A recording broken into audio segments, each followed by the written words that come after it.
The refugee crisis in Europe, and the latest one in Afghanistan, and the immigration problem in the US-Mexico border pose so many problems, not only political, but also humanitarian and cultural problems. Among these are the most basic problems they face. We're not able to assimilate into the host culture, mismatch values and social systems from the host nation, educational problem, since many of which were not able to finish school, job problems, because many cannot seem to find decent jobs, and homelessness, many of which are still living in the internment camps. All of these are the most prominent and notable problems. So the question is, if I were given full power and authority by all nations, which faces these problems in their homeland, how would I deal with it? So in order to coexist, new members must accept the majority of the nation's norms, often losing aspects of their own culture in the process. Also, the two groups' culture influences one another. So this is what you call assimilation.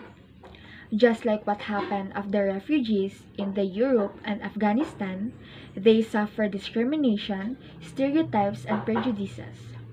So if I were given full power and authority, I will give an opportunity to them, like to get involved in some aspects of the new culture. I will build a program to them, and they should seek out on these volunteer opportunities like this. Just like in Germany, there is a program called Meet US, where Americans travel to schools in the area to talk about their lives, customs, and experiences.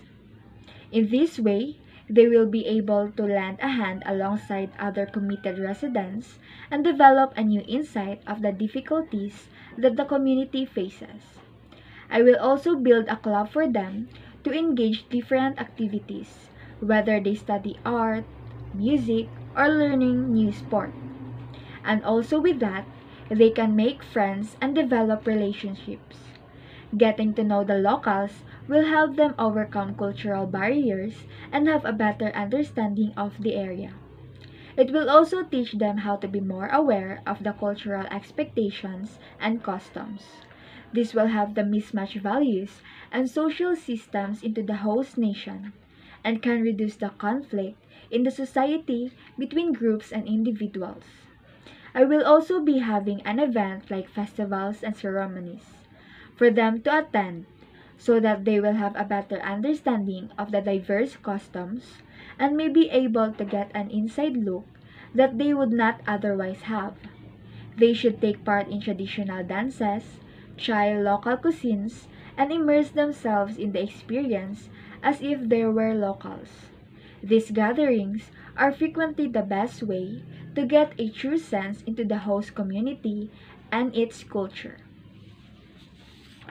In terms in education, since many of them did not finish school, I will give them a scholarship to enter school again to achieve their educational and career goals because I believe that despite the challenges and hindrances they encounter, they want to finish their studies and become a better product of themselves and also for the country. Time will come that they will find a better job and will make a greater contribution to the wealth and development of the country. Speaking of job, they also suffer job problems because of discrimination.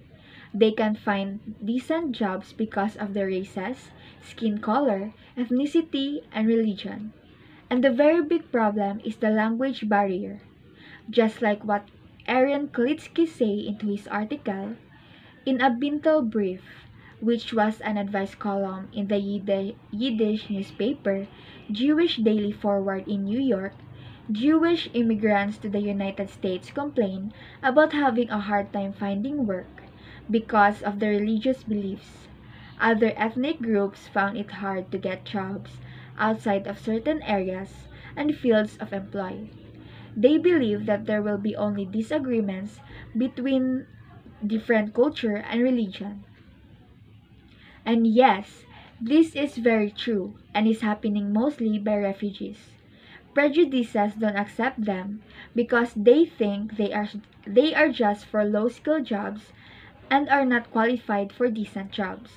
But for me, I will provide them work and will open a decent job for them to start a productive life, because they have the potential to generate economic benefits or possibilities, such as promoting economic growth, providing a richer and more diversified culture, and assisting in the reduction of labor shortages.